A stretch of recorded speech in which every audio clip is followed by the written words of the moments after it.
Bonjour coach, c'est Agavité Sporel. Bonjour Idi. Coach, même avec un match nul, vous pouvez rester leader dans cette poule qui est la poule D. Est-ce que vous envisagez ce scénario ou bien pour vous, il n'y a qu'une seule option, c'est la gagne? Mais après, comme on dit, c'est pas. On est dans un tournant. Aujourd'hui, on est dans les matchs de championnat. Après, il y a les matchs de coupe. Il y a les matchs de coupe. C'est sûr qu'il y a une seule option, c'est de gagner. Aujourd'hui, demain, c'est un match de championnat. On verra. Ben, tous les matchs qu'on va jouer, nous, on les joue pour les gagner, c'est sûr. Après, si on doit prendre un match, un point, on prendra un point. On gardera à la tête du groupe. Mais on préfère demain faire le job et aller chercher les 3 points. La question, c'est pour le joueur ou le coach? Pour le coach. Bon, on va attendre alors. On va passer d'abord au joueur et on reviendra vers vous, ici. Bonjour coach, bonjour Idi, Diassé Sam de RFI. Idi, moi je voulais savoir, ça fait plus de 10 ans que vous êtes en équipe nationale, vous avez côtoyé des entraîneurs, beaucoup de groupes. Je voulais savoir aujourd'hui, ce groupe-là, qu'est-ce qu'il a de plus par rapport au précédent? Qu'est-ce qui fait sa force aujourd'hui?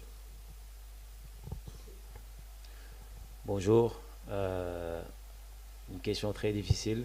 C'est vrai que à chaque compétition, à chaque génération, voilà, il y a des qualités comme il y a des défauts. Et je pense que toutes ces générations-là ont leurs points forts et leurs points faibles aussi. Mais voilà, dans ce groupe-là, on a beaucoup de jeunes qui jouent en Europe, qui jouent dans des grands clubs et qui sont aussi déterminés pour faire de bonnes choses avec l'équipe nationale du Sénégal. Donc pour moi, c'est vraiment compliqué de déterminer la différence entre toutes ces générations-là. En tout cas, si on a une chose en commun, c'est qu'on a tous la foi et on a tous l'envie de bien faire pour notre équipe nationale du Sénégal. Très bien. Encore question pour le joueur. On reste avec le joueur. Là-bas, derrière, au fond. Là-bas.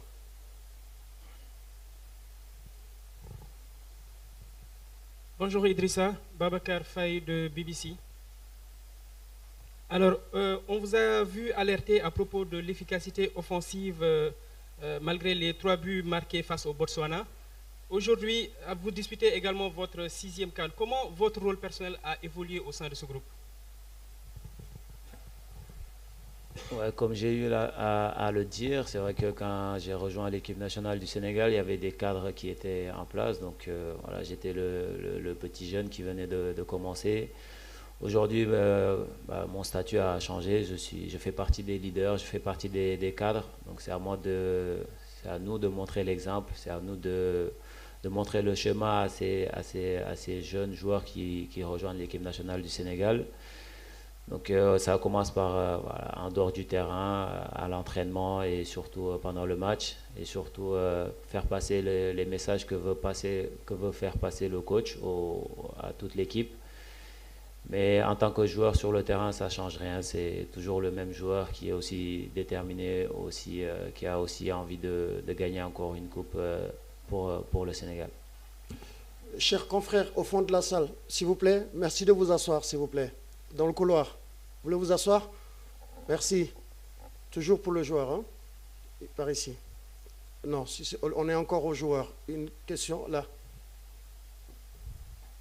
Bonjour, Nafia Wafal de Wismore, site internet basé au Sénégal. Yann, on parle beaucoup de votre 6e CAN, de votre excellente forme actuellement. Peut-être qu'on aura plus de joueurs qui vont disputer 6 ou plus de CAN avec la Coupe d'Afrique des Nations qui va passer tous les 4 ans. Ce que je voudrais savoir, c'est quel est l'impact de cette compétition dans votre carrière? Est-ce que vos plus beaux souvenirs en football, c'est avec la CAN? C'est vrai que la CAN est très important pour nous tous et pour nous Africains et surtout pour nous Sénégalais. Et ouais, ça fait partie de mes plus beaux souvenirs d'avoir gagné la CAN pour la première fois pour le Sénégal. D'avoir joué une finale aussi avant contre l'Algérie qu'on a perdu, mais ça reste quand même une belle compétition et voilà, on tient beaucoup à cette compétition. Je pense que tout jeune Africain rêve de jouer la CAN et aussi représenter son pays dans le haut niveau de ce qui se fait de mieux en Afrique. Donc, encore une fois, venir ici défendre les couleurs de l'équipe nationale du Sénégal, c'est juste une fierté et un honneur pour nous. Et beaucoup de responsabilités aussi qu'on a à prendre, mais voilà, ça nous motive et ça nous donne encore envie de plus continuer à bien travailler en club pour pouvoir rejoindre l'équipe nationale du Sénégal. Ok, toujours là, ouais, le coach, vous avez le micro. Bonjour tout le monde, je suis là. C'est Pape Djibril Gaye du journal Source A, éditeur du magazine Score 221. Merci Aliou. Moi j'ai une question pour le coach. Alors, on a joué face à une équipe botswanaise relativement faible par rapport à l'adversaire de demain, la RDC.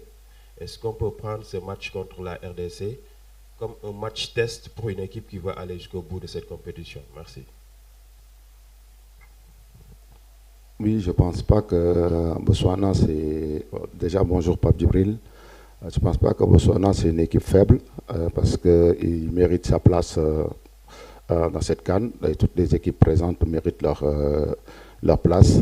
Donc voilà, et c'est sûr, demain, on aura en face la RDC qui est vraiment une grosse équipe qui montre des très belles choses, surtout que depuis qu'il a perdu contre nous, même la CAN dernière, elle termine 4e, je pense. Et c'est une équipe qui fait vraiment des bonnes choses. Voilà, mais nous, on est là. Face à n'importe quelle équipe, on prépare les matchs de la même manière. Donc voilà, et on sait qu'aujourd'hui, le Sénégal, avec son statut, c'est pas partout où on va, face à n'importe quelle équipe, c'est des matchs difficiles. Il y a quelqu'un qui a déjà le micro au fond? Bonjour, bonjour coach. C'est Moussa Fassal de Sud FM Dakar. Coach, contre la RDC, lors des deux dernières rencontres, la RDC a mis 3 buts contre le Sénégal. Est-ce que vous avez fait un travail spécifique en défense pour pallier à cela? L'autre question... Non, vous avez droit qu'à une seule question, monsieur. Merci. Merci. Bonjour. Je pense que si c'est à signer, je resigne. Si on compte les buts, RDC en a mis combien? 3? On en a mis combien? Donc voilà, je pense que moi, dans ma philosophie, c'est marquer plus de buts que l'adversaire. Ça, c'est très important, mais c'est sûr que ne pas en prendre, c'est toujours mieux. Voilà, on travaille dans ce sens et voilà, on verra pour le match de demain. Vous avez le micro? Bonjour coach, bonjour Ghana, Malan Sané, d'Esport TV, Dakar, Sénégal. Coach, on a vu Eliman Ndiaye comme animateur, mais le plus souvent, en première période, on l'a vu sur le couloir droit, ce qui a permis souvent, avec l'intelligence d'Ismaïla, de rentrer dans la demi-espace. Est-ce que c'est une consigne venant de vous ou bien c'est Eliman qui a fait du Eliman? Merci. Oui, bonjour Malang. Je pense que nous, notre jeu, parfois aussi, il y a des jeux combinés. Donc ça, et aussi, il y a la permutation. Et avec l'intelligence des joueurs, parfois, ça peut se retrouver comme ça, comme vous l'avez souligné, avec l'intelligence d'Ismaïla. À un moment, Iliman qui se met sur le côté droit et il rentre intérieur. Donc moi, j'interdis rien à mes attaquants. Ils le savent, surtout dans les phases offensives. Je les laisse aller et se combiner, se permuter, et tout ça, c'est important. Après, dans les phases défensives, quand ils font le job, je pense après ça c'est très important et ils le font bien et tant mieux, espérons que ça va continuer. Allez-y, là-bas au fond. Papa Sanjay, RTS. Le Sénégal a marqué 3 buts face au Botswana, mais a eu beaucoup d'occasions franches. Est-ce que l'inefficacité des attaquants a été un axe de travail sur lequel vous avez insisté pendant ces dernières séances? Bonjour. Donc je pense que j'ai regardé ce matin, bon, je ne sais pas, j'ai vu que sur l'équipe type de la première journée, le gardien titulaire, c'est le gardien de Botswana. Je pense qu'il faut le féliciter. C'est lui qui a arrêté vraiment toutes les occasions. Mes joueurs, ils faisaient le geste juste. C'est sûr qu'ils voulaient le mettre au fond. Mais malheureusement, ils étaient face à un très bon gardien et il faut le féliciter. Allez-y, vous avez le micro. Abdoulatif Diop, Challenge Sport. Coach, vous avez de l'expérience en tant que joueur, mais aussi en tant que coach. Je voudrais savoir, hier, en allant au lit, avant de dormir, qu'est-ce que vous avez pensé? Si réellement vous avez dormi, bien entendu.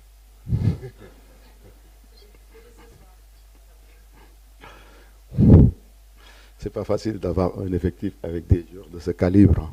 Pour dormir, c'est un peu difficile. Mais bon, après, avant de dormir, je pense toujours à apporter la canne chez moi. Inch'Allah. Y a-t-il des confrères congolais qui voudraient poser des questions? Oui, au fond.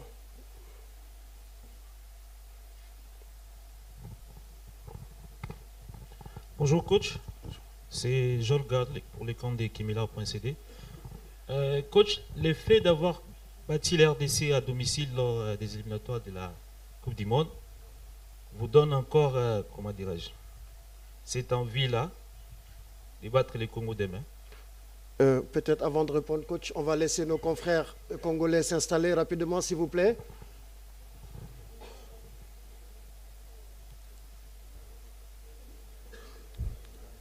Ils viennent de Casablanca.